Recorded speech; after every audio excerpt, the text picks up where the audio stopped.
Hi guys, कैसे हैं आप सब। आई होप कि आप सब बढ़िया हैं। और आज मैं लेकर आ गया हूँ 11वीं क्लास का जो भूगोल है, भौतिक भूगोल के मूल सिद्धांत, उस पुस्तक का लेसन 8 और पाठ का नाम है वायुमंडल का संगठन। पाठ का नाम क्या है?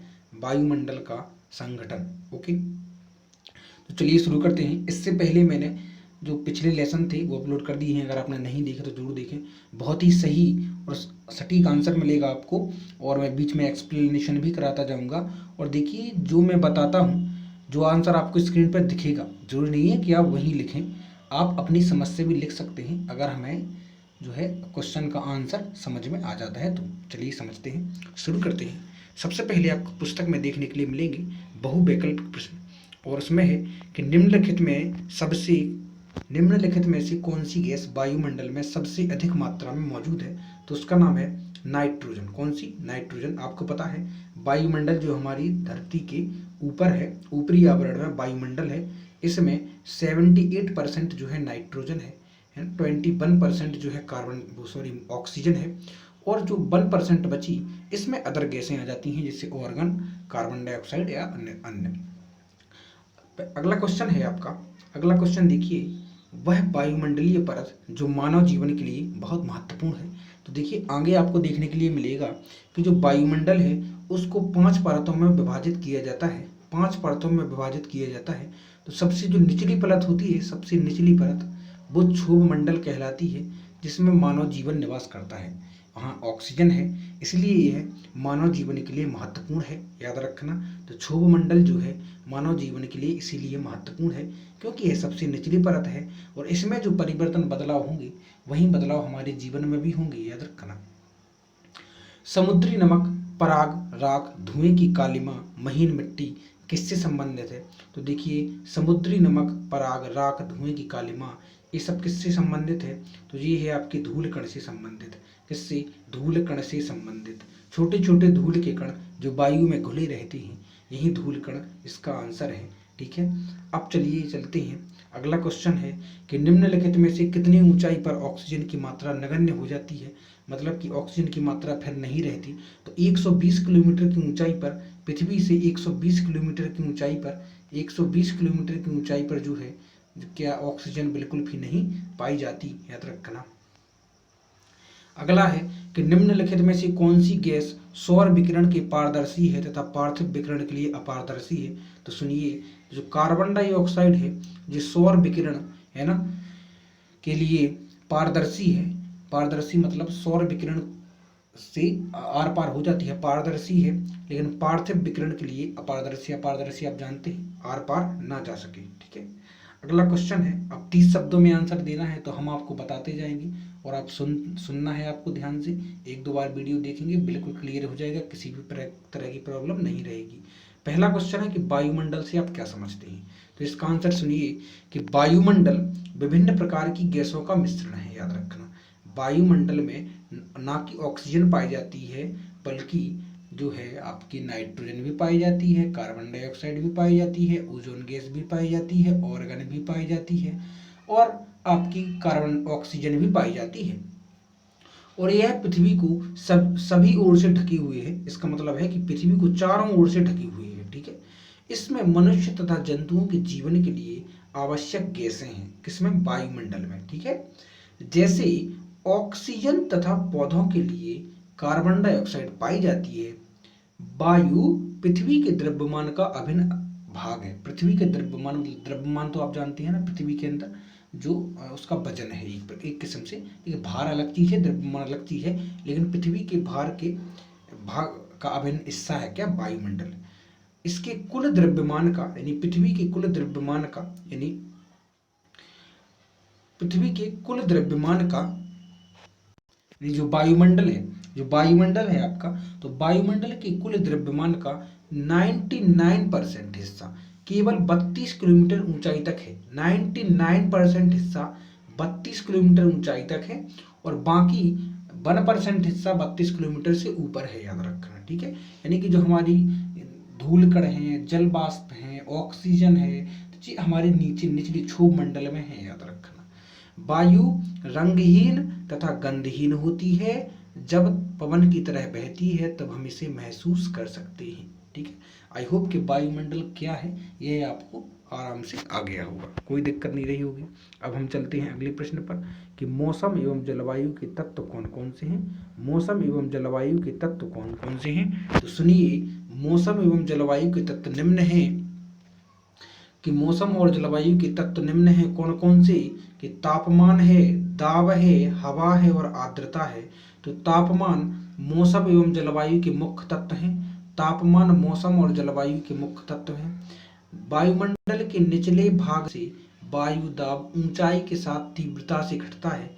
अब आप जी बताइए कि दाब हमेशा निचले पृष्ठ पर ज्यादा लगेगा और ऊंचाई पे कम होता है। जैसे कि अगर हम कहीं गड्ढा करें तो ऊपर की मिट्टी जो है जल्दी निकल जाती है, लेकिन जैसे ही नीचे गड्ढा करते जाते हैं तो हमें दबाव महसूस होता है। मिट्टी का जो है उसके कण जो हैं बहुत कस के एक दूसरे से क्या अटैच रहते हैं, तो हमें खुदाई में भी दिक्कत रहती है। ऊपर का जल्दी जल्दी खुद जाता है, क्योंकि फिर नीचे जैसे ही खोदते जाते हैं तो उसका दबाव बढ़ता जाता है मिट्टी का, क्योंकि मिट्टी पर वजन रखा हुआ है ना। तो उसी तरह से है ना, हवा जो है, हवा का बहाव भी मौसम और जलवायु को प्रभावित करता है। मौसम और जलवायु को, और आर्द्रता, बादल तथा वर्षण, वर्षा मौसम एवं जलवायु के प्रमुख तत्व हैं। कौन कौन से हैं मौसम और जलवायु के प्रमुख? तापमान है ना, तापमान, दाब, हवा और आर्द्रता। ठीक है, अब हम चलते हैं अगले प्रश्न पर। अगला है कि वायुमंडल की संरचना के बारे में बताइए कि वायुमंडल की संरचना कैसी है। कुछ नहीं लिखना है, ज़्यादा कुछ परेशान होने वाली बिल्कुल बात नहीं है। इसमें आपको बस इतना लिखना है कि वायुमंडल में कई गैसें पाई जाती हैं ना। वायुमंडल में देखो क्या होता है, प्रत्येक प्रश्न का आधार एक जैसा ही होता है। अगर हम एक दो बार प्रश्न को अच्छे से सुन लें, समझ लें, तो हमें सभी प्रश्न का आंसर मिल जाएगा। तो वायुमंडल में कई गैसें पाई जाती हैं, लेकिन गैसों का जो अनुपात है वो अलग अलग होता है। अलग अलग जो गैसें जो हैं अनुपात में कम ज़्यादा में पाई जाती हैं। वायुमंडल में 78.8% जो है नाइट्रोजन पाई जाती है। 20.94% जो है कार्बन जो ऑक्सीजन पाई जाती है। 0.93% जो है ऑर्गन पाई जाती है। इसके अतिरिक्त carbon dioxide, neon, helium, ozone, hydrogen, krypton तथा जेनन गैसें पाई जाती हैं। तो ये तो होगी संरचना की बात है। ठीक है, और हम समझ लेते हैं क्या है कि लगभग 90 किलोमीटर की ऊंचाई तक, 90 पृथ्वी जो है उसके जो वायुमंडल है, तो 90 किलोमीटर की ऊंचाई तक जो है तीन प्रमुख गैसें नाइट्रोजन, ऑक्सीजन और ऑर्गन में समानता है। ऑक्सीजन एवं नाइट्रोजन मिलकर हेमोस्फीयर तथा समताप मंडल की स्वच्छ शुष्क हवा के 99% भाग का निर्माण करती हैं। नियोन, क्रिप्टॉन एवं जेनन दुर्लभ गैसें हैं जिन्हें उत्कृष्ट गैसें भी कहती हैं। तो 90 किलोमीटर के ऊपर वायुमंडल का संगठन अधिकाधिक हल्की गैसों की वृद्धि के साथ परिवर्तित होने लगता है। यह परत हेट्रोस्फीयर या विषम मंडल भी कहलाता है। तो आप समझिए कि 90 किलोमीटर ऊपर तक जो अनुपात होता है गैसों का, ऑक्सीजन हो और नाइट्रोजन, उनका अनुपात सेम होता है। बाकी तो फिर ऊपर नाइट्रोजन ही नाइट्रोजन बचती है। 120 किलोमीटर ऊंचाई तक तो केवल फिर क्या हो जाता है कि ऑक्सीजन तो है फिर से ही हो जाती है, फिर ऊपर ऑक्सीजन है ही नहीं, नगण्य है ना। अगला है कि वायुमंडल के सभी स्तरों में क्षोभ मंडल सबसे अधिक महत्वपूर्ण क्यों है। तो सुनिए, वायुमंडल तो पहले ही क्वेश्चन में बता चुका हूं भाई कि वायुमंडल क्षोभ मंडल सबसे निचली परत है, याद रखना। तो सुनिए कि क्षोभ मंडल पृथ्वी के सबके पास का स्तर है, सबसे निचला। इसमें अन्य गैसों के साथ धूलकण तथा जलवाष्प भी पाए जाते हैं। अन्य गैसों के साथ धूलकण जो है और जलवाष्प भी पाए जाते। जलवाष्प मतलब जलवाष्प के कण, पानी के छोटे छोटे कण। धूल कणों के चारों ओर जलवाष्प के संघनित होने से मेघों का निर्माण होता है। मेघ यानी बादल जो बरसते हैं। तथा जलवाष्प पृथ्वी की अधिक गर्म या अधिक ठंडा होने से बचाता है। यानी जो जलवाष्प है पृथ्वी को अधिक गर्म और अधिक ठंडा होने से बचाता है। साथ ही इस स्तर में सभी मौसमीय परिवर्तन, जैविक क्रियाकलाप संपन्न होते हैं, क्योंकि हम रहते हैं जैविक। इन्हीं सब कारणों से यह स्तर सब अन्य स्तरों से अधिक महत्वपूर्ण है। ठीक है, अगला प्रश्न क्या है कि 150 शब्दों में उत्तर देना है। तो सुनिए, में हम 150 शब्दों में पहला प्रश्न है कि वायुमंडल के संगठन की व्याख्या करें। ठीक है, तो वायुमंडल के संगठन में हम इससे पहले भी देख चुके हैं, बस वही क्वेश्चन रिपीट होते हैं, याद रखना कि क्या है कि वायुमंडल गैस जलवाष्प और धूल कणों से बना है। जो वायुमंडल है गैस जलवाष्प और धूल कणों से मिलकर बना है। ठीक है, वायुमंडल की ऊपरी परत गैसों का अनुपात इस प्रकार बदलता है कि 120 किलोमीटर की ऊंचाई पर ऑक्सीजन की मात्रा जो हो जाती है वो शून्य हो जाती है। इसी प्रकार कार्बन डाइऑक्साइड एवं जलवाष्प पृथ्वी की सतह से 90 किलोमीटर की ऊंचाई तक ही पाए जाते हैं, है ना। जो CO2 है वो जलवाष्प है, जल के छोटे छोटे कण, है ना, हवा में घुली रहती, वो 90 किलोमीटर की ऊंचाई तक ही पाए जाते हैं। कार्बन डाइऑक्साइड मौसम विज्ञान की दृष्टि से बहुत ही महत्वपूर्ण है। कार्बन डाइऑक्साइड अब महत्वपूर्ण तो है ही, क्योंकि पौधे लेते हैं उसको, क्योंकि यह सौर विकिरण के लिए पारदर्शी है लेकिन पार्थिव विकिरण के लिए अपारदर्शी है। यह सौर विकिरण के एक अंश को सोख लेती है। सौर विकिरण, सोलर विंड, याद रखना, सूर्य से निकलने वाली जो, तथा इसके कुछ भाग को पृथ्वी की सतह की ओर प्रतिबिंबित कर देती है, यानी पहुंचा देती है, रिफ्लेक्ट कर देती है। यह ग्रीन हाउस प्रभाव के लिए पूरी तरह उत्तरदायी है। कौन? Carbon dioxide. दूसरी गैसों का आयतन स्थिर है, जबकि पिछले कुछ दशकों में मुख्यतः जीवाश्म ईंधन जलाए जाने के कारण कार्बन डाइऑक्साइड के आयतन में लगातार वृद्धि हो रही है। अभी 0.93% है, लेकिन क्या है, मानवों द्वारा जो है बहुत प्रदूषण फैलाया जा रहा है, वायु प्रदूषण, जिससे कार्बन डाइऑक्साइड की मात्रा बढ़ रही है। इसने हवा के ताप को भी बढ़ा दिया है। हवा के ताप मतलब जो हवा है उसकी ताप को, है ना, हीट को, गर्म हवा। ओजोन वायुमंडल का दूसरा महत्वपूर्ण घटक है ना, जो कि पृथ्वी की सतह से 10 से 50 किलोमीटर की ऊंचाई के बीच पाया जाता है। 10 से ऊपर, है ना, पृथ्वी के 10 किलोमीटर ऊपर और 50 किलोमीटर नीचे, यानी 40 किलोमीटर के जो बीच में एरिया में ओजोन परत पाई जाती है। यह एक फिल्टर की तरह कार्य करता है। किसकी तरह? फिल्टर की तरह कार्य करता है।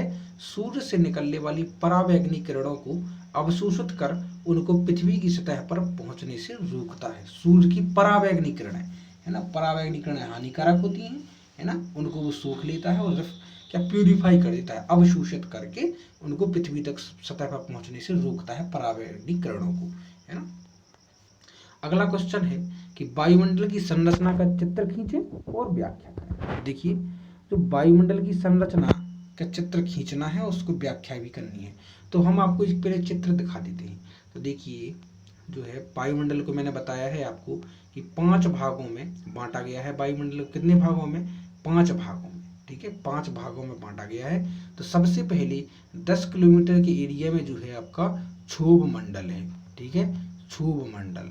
उसके बाद देखिए 10 से 50 किलोमीटर के एरिया में जो है आपका समताप मंडल है। समताप मंडल, पृथ्वी के ऊपरी भाग की बात हो रही है वायुमंडल की। ठीक है, और आगे चले अगर हम, और आगे चले अगर हम, तो देखिए 50 से 80 किलोमीटर ऊपर जो है आपका मध्य मंडल है। कौन सा? मध्य मंडल। इसके बाद जो है आपका 80 से 400 किलोमीटर ऊपर पृथ्वी के जो है आयन मंडल है। कौन सा? आयन मंडल है। और फिर उसके बाद जो है आपका बाह्य मंडल है, बहिर्भाग, है ना, बहिर्मंडल। ओके, बहिर्मंडल है आपका 400 किलोमीटर से ऊपर। अब हम आपको आंसर इसका देते हैं। देखिए, वायुमंडल की जो संरचना है, संरचना का चित्र खींचे और व्याख्या करें। तो सुनिए कि रासायनिक संगठन, संरचना, वायुमंडल की संरचना मतलब वायुमंडल की रूपरेखा कैसी है, तो हमें वो बताना है। तो अब तो आप बता ही सकते हैं। तो सुनिए, रासायनिक संगठन के आधार पर वायुमंडल 2 विस्तृत परतों, हेमिस्फीयर तथा हेट्रोस्फीयर में विभक्त है। मतलब कि जो वायुमंडल है, वायुमंडल की 2 विस्तृत मतलब बहुत बड़ी परतें हैं, हेमिस्फीयर और हेट्रोस्फीयर। हेमिस्फीयर 90 किलोमीटर ऊंचाई तक स्थित है और हेट्रोस्फीयर इसके ऊपर। यह एक रासायनिक संगठन में एक समानता की विशेषता रखती है। इसकी 3 परतें हैं, तापीय परतें हैं, क्षोभ मंडल, समताप मंडल और मध्य मंडल। ठीक है, इस प्रकार मैंने आपको बताया है। तो और हेट्रोस्फीयर की बात करें तो रासायनिक संगठन का असमान है।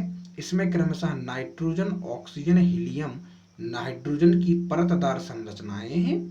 तापमान की स्थिति के अनुसार वायुमंडल को 5 विभिन्न स्तरों में बांटा गया है ना, क्षोभ मंडल, समताप मंडल, मध्य मंडल, आयन मंडल और बाह्य मंडल। ठीक है, अब मैं आपको इसके भी जो है डिस्क्रिप्शन में बता देता हूँ कि क्षोभ मंडल क्या है। तो सुनिए, वायुमंडल की इस परत में प्रत्येक 165 मीटर की ऊंचाई पर 1 डिग्री सेंटीग्रेड तापमान घट जाता है। मतलब जैसे ही हम पृथ्वी से 165 सेंटीमीटर ऊपर जाते हैं, 165 मीटर, तो 1 डिग्री सेल्सियस जो तापमान है वो घट जाता है। ठीक है। मौसम संबंधी सभी तरह के परिवर्तन इसी मंडल में होते हैं। कहां पर? क्षोभ मंडल में। अब दूसरा है आपका समताप मंडल। तो अक्सर जेट वायुयान जो हवाई जहाज वगैरह है, जेट वायुयान निम्न समताप मंडल में उड़ते हैं, मतलब निचले समताप मंडल के निचले हिस्से पर, क्योंकि ये परत उड़ान के लिए अत्यंत सुविधाजनक दशाएं रखती है, क्योंकि इसका जो है घना नहीं होता है ना, जो वायुमंडल है इसका जो विरल नहीं होता है। ओजोन परत समताप मंडल में ही स्थित है, जो सूर्य से निकलने वाली परावैंगनिक किरणों से हमें रोकती है, उनको रोकती है। ठीक है। अब आते हैं मध्य मंडल पर। तो इस परत में ऊंचाई के साथ तापमान कम होने लगता है, ऊंचाई के साथ तापमान कम होने लगता है। जैसे जैसे हम ऊंचाई पर जाते हैं तापमान नीचे गिर ठंडक होने लगती है, और 80 किलोमीटर से 90 किलोमीटर की ऊंचाई पर अर्थात -110 डिग्री सेल्सियस तक कम हो जाता है क्या? तापमान। ठीक है। अब अगला है आयन मंडल। आयन मंडल सुनिए क्या है। बाह्यमंडल के निम्न भाग में 80 से 400 किलोमीटर के बीच की ऊंचाई पर बाह्यमंडल, जो बाहर मंडल है, बाहर मंडल के निम्न भाग में, उसके निचले भाग में, बाह्यमंडल के निचले भाग में 80 से 400 किलोमीटर की ऊंचाई के बीच पर वायुमंडलीय गैसों का आयनीकरण हो जाता है। इन आयनीकृत कणों का सर्वाधिक सकेंद्रण 250 किलोमीटर की ऊंचाई पर है। इसी मंडल में रेडियो तरंगें परावर्तित होती हैं। रेडियो तरंगों के माध्यम से ही Doordarshan, radio, mobile phone, internet आदि की देख और सुन सकते हैं। अब हम चलते हैं बाह्यमंडल। यह वायुमंडल की सबसे ऊपरी परत है, सबसे ऊंचाई की, तथा इसके बारे में बहुत कम जानकारी है। इस मंडल में हवा का घनत्व नगण्य हो जाता है, मतलब हवा का जो घनत्व है वो 0 हो जाता है। ठीक है। आई होप गाइस कि आपको समझ में जरूर आया होगा। वीडियो को लाइक और चैनल सब्सक्राइब जरूर करें। मिलते हैं अगली वीडियो में। Take care, bye bye.